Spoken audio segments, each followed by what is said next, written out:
Your name is what? My name is Manfred Townsend. Yeah.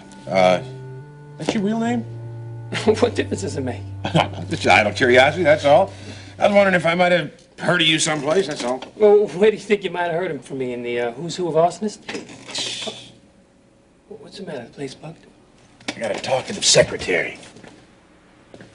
Norm Elliott referred you to me, is that right? Yeah, good old Storm and Norman. We were in Nam together. He handled the canisters and I held the nozzle. Excuse me? The nozzle, you know, like flamethrowers? Join the Army and learn a career. Maybe you could tell me what you've done in the past. Hey, listen, just trust me, will you? No, you trust me. Come on, I won't tell anybody. Come on. Hey, listen, I've torched more empty department stores than I can remember. You know, the worse the economy gets, the better business is for me. Yeah? What about private residences? Yeah, I do private residences, only if they're empty, though. Anything else? Yeah, I've done a couple of barns and a few warehouses and a dock up north and a stable once, but no horses were in them. A humanitarian firebug. How heartwarming. Well, listen, you guys call me. I didn't call you. And you add murder to arson, and the law's after you for 10 times as much. Well, this just way is practically vacant anyway. Besides, there certainly ain't gonna be anybody there tonight. Well, I'll just go by and check the place out and come back and give you an estimate, all right? Is this one of those, insurance jobs? Hey. All right. Your secretary, she must have great hearing. I forgot. I mean, it's none of your business. Well, fine. The less I know, the better it is for me. Well, it's been real good meeting you, Manfred. I'm sure with you on our side, the future's gonna be looking just a whole lot brighter.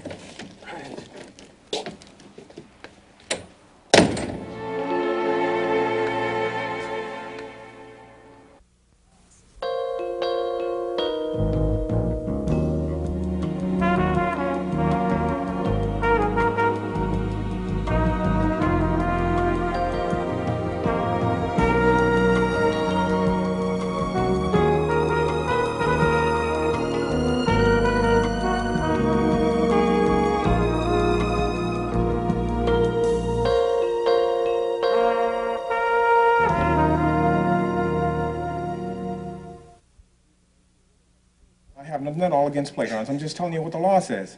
Yet...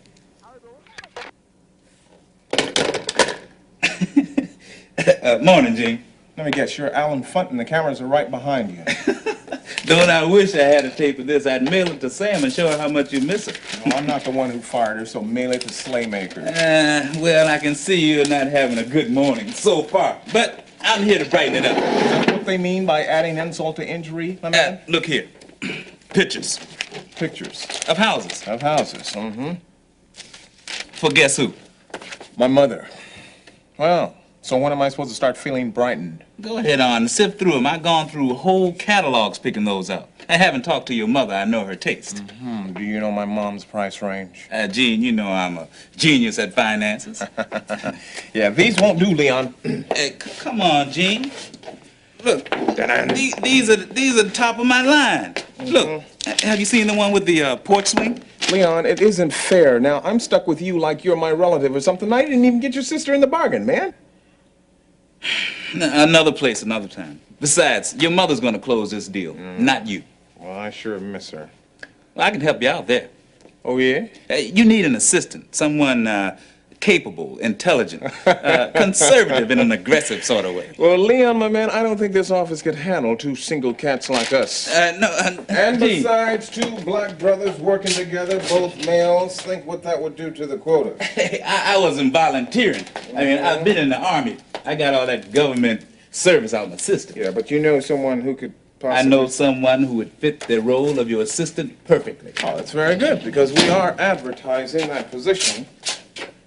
Look, brother, I'm trying to save you some time. Now, I know someone real cute. Yeah. Beauty and brains.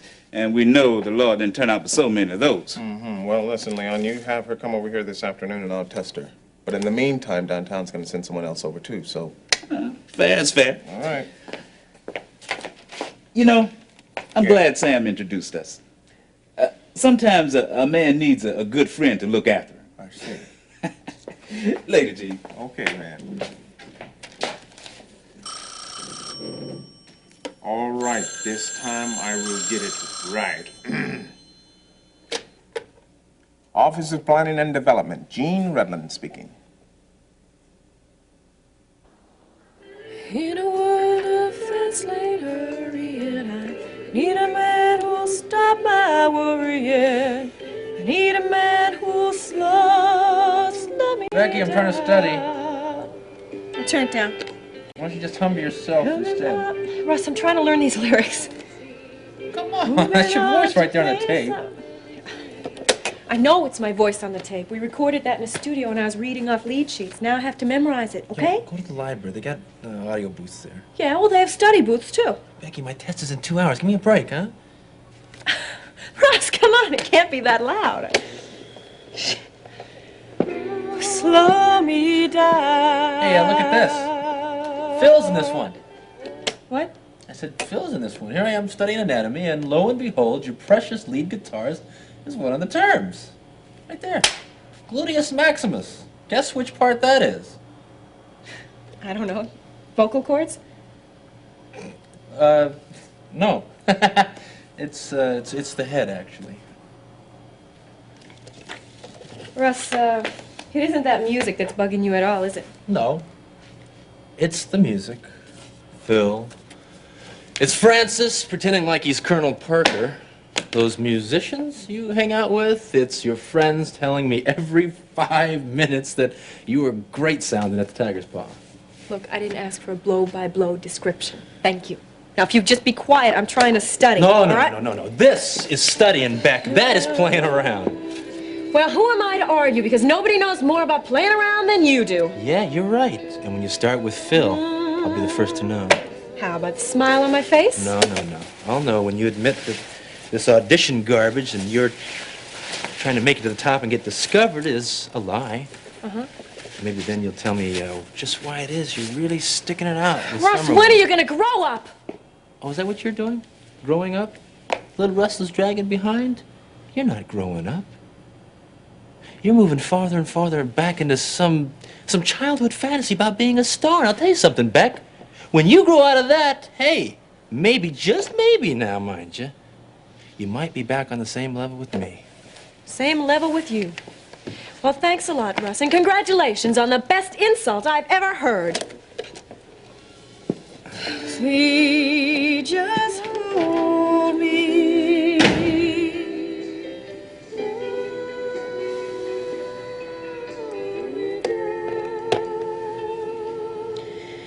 Slowly, I'm running with the crowd. Get to see that I'm crying right out loud. Crying for a man who's lonely.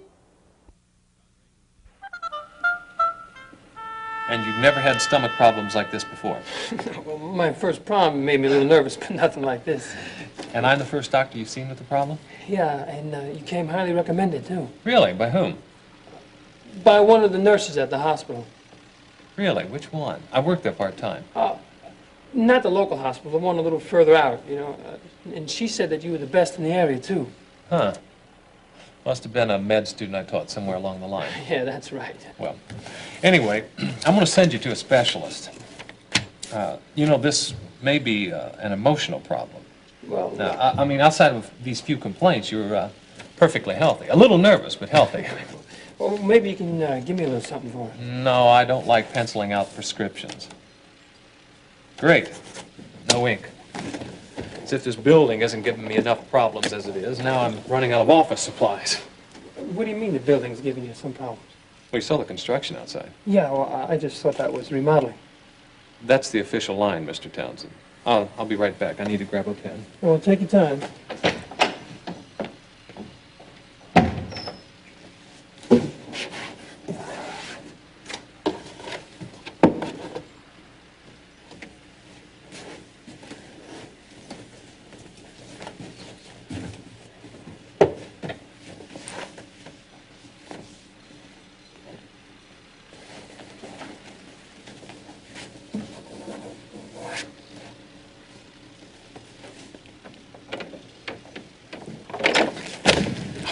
Anxious to leave? I was just pacing around. I see. Well, I'm going to give you the address of an associate of mine, a genius with gastrointestinal problems. Hey, listen, Doc, I really appreciate this. Well, I will have to bill you for this preliminary checkup. You want to pay me now, or should I bill you later? Well, why don't you just send me the bill? All right.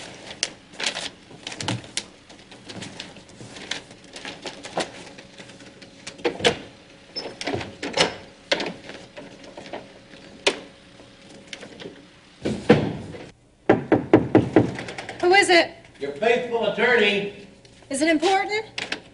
Yeah, can I come in? Make it fast. What are you doing? What does it look like I'm doing? I'm throwing away all these plants. That's what it looks like. Why don't you, plant them out back? Because I detest plants. For as long as I can, you have to feed them, water them, take care of them. What do you get out of it? They're pretty. Were these your mama's? Yeah. As long as I can remember, she was fussing over plants and ignoring me. You know, I grew up being jealous of petunias. Jealous of petunias. What do you want? You said it was important. Oh, get very. Yeah, I talked to Mitch Dunbar. Funny, I was just thinking about him. I wonder why Terry dug him up again. I love it. Well, what did he have to say? He made you an offer? Yeah? How much? 1/4 of everything Nora owned. Of course, I told him that being the shrewd woman you were, you'd turn down that offer no time flat. Hey, Webster, look, I'm the client. I'll make the yeah, decisions, yeah, of okay? course. It's just that we both know that making that offer is testimony of the fact that they're running scared. Look, we got the win in hand. Huh? They know that, and they want to fold before the stakes get any higher.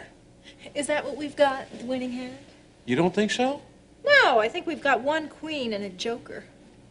But settling out of court would speed things up a bit, wouldn't it? Look, Nancy, I want you to know that it is in your best interest when How I... fast, Webster? Out of court, I don't know, less than a week. Look, I really should say that it isn't a matter of what's expeditious, but what's right. What's profitable? Yeah, what's right for us, same thing. I've finally done it. Terry is finally having a compromise to me. That was the objective. Well, you don't appreciate what that means, Webster. I mean, finally she's having to bend to me. Look, Nancy, if you accept their offer, you might as well wave goodbye to at least another quarter, maybe half of the estate. Now, that could be yours. But that could go on for years, Webster. Oh, well, why are you in such a hurry anyway? Look, you got the house, you got the car. Why don't you just sit tight here and let me work things out, okay?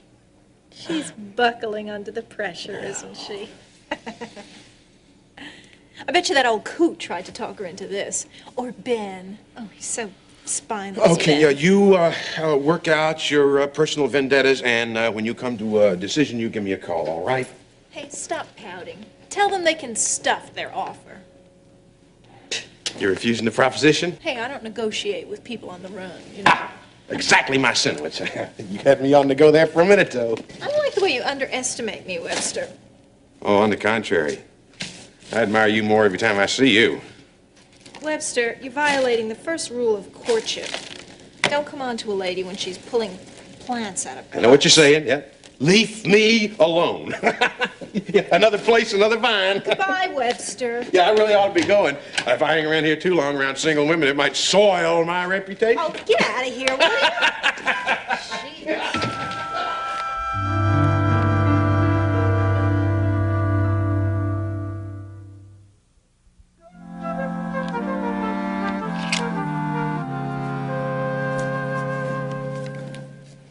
Oh, hi there. Miss Lang or Miss Hosted? Vicky Lang. I hope I'm not late. No, as a matter of fact, you're right on time. I was just getting your test ready here. I bet you can't wait, huh? I was hoping I'd never see another test after I graduated. Oh, how long has that been? Guess. Well, last year. Thanks. You'd make a great boss. I see. Now, this is a standard secretary test here, but you don't have to worry because the job entails more than just filing and typing. We need to get as many people as possible to be accessible in case of vacation or sick leave. Oh, so- that's fine. I like typing. Oh, better say that softly, otherwise Miss Mulberry across the way will come and take you away. Is that Mrs. Mulberry? Oh, Miss Hosted. Yeah, that's right. I'm supposed to see some red lawn guy. Leon, I see. Hi, well, I'm Gene Rudlin, and I suppose you're here for the assistant job, huh? Right. I was told you were cute.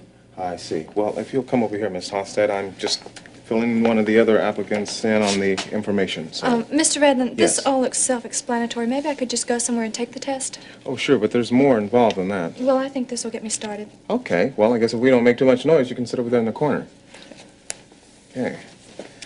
Am I going to have to sit in the corner, too? I did that all through school. No, Miss Halstead, as a matter of fact, you can use my desk. Now, this is a standardized secretarial test which is used to appraise the rhetorical and grammatical talents of the applicant. You'll be graded against a mean average, and the result will be considered along with a personality profile and professional resume. So, He was right. You are cute.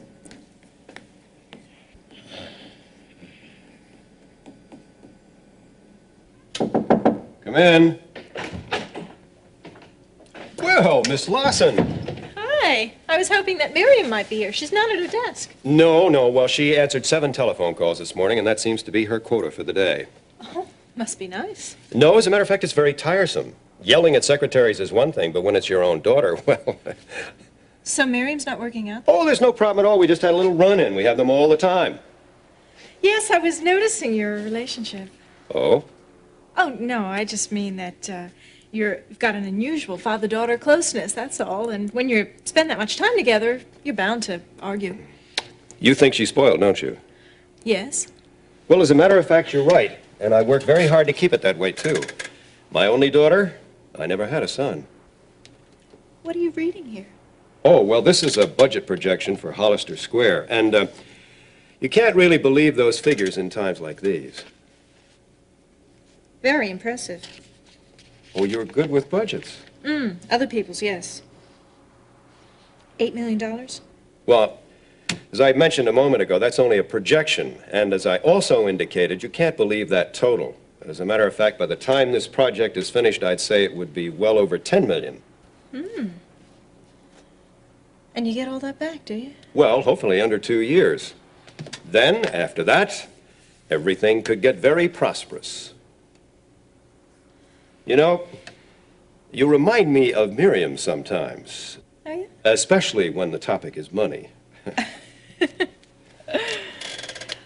Well, actually, I think I'd better be going on out to lunch. I'll just go by myself and hit the fast food route, I suppose. I hate fast food.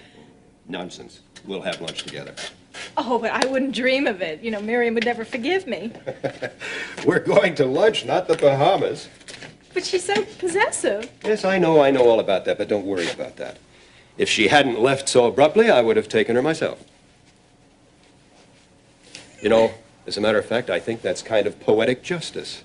You know, I like the way you handle her. You give her what she wants, but you never let her get out of line. Well, you know, I have never yet found a woman who didn't respond to that, Miss Lawson. It's Nancy. Nancy, shall we go? Sure.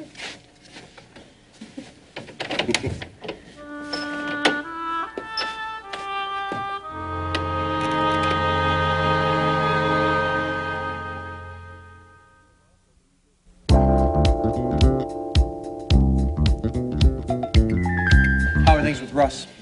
Oh, same as usual. He loves me not. That's the way he treats you each day, huh? On and off. Oh, come on, don't blame him. I've got a short fuse, too.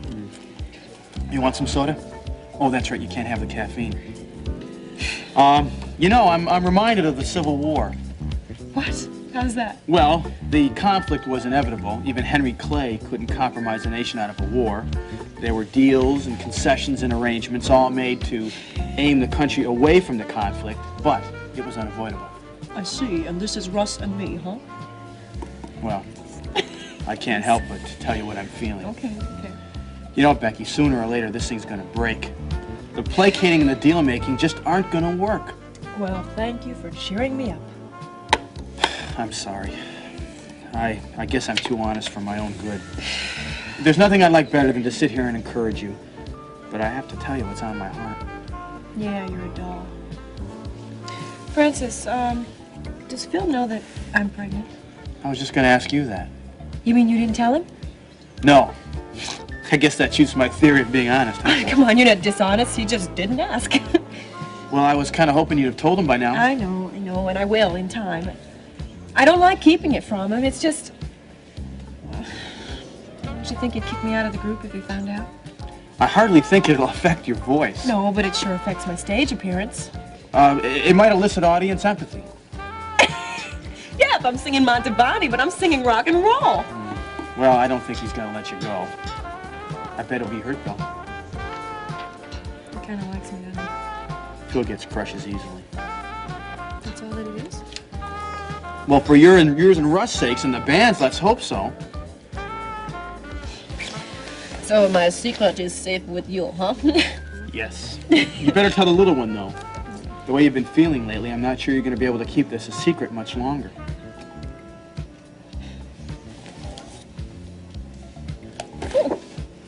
How's it look? Should go up in a flash. It's an old building. It's poorly ventilated and it's dry as a bone. Should be no problem. That's encouraging. What about the estimate? The estimate? Yeah, well, since it's going to be an easy job, you know, since I can get out of town fast, the airport's only about... Townsend, the figure? Figure's $20,000. What? You heard me, $20,000. You gotta be kidding. God, look, I can pay the newsboy to set his paper on fire and throw it on Martin's doorstep in the morning. You do that. Look, maybe you don't understand. Look, we don't want the whole place to go up, Manfred. Just the doctor's office. Well, what do you want me to do? Stand there with a hose and contain the fire? Wait, you're the expert in this thing. You're supposed to figure right. that I'm out. an expert in this thing, and with a torch fire like this, you can't control Look, it. this morning you couldn't even light your own cigarette. Hey, listen, that's fine. You take $10 off the price, and we'll call it even, all right? $20,000. That's ridiculous. Hey, Webster, when do I get paid? When you finish the job, you'll be paid in full.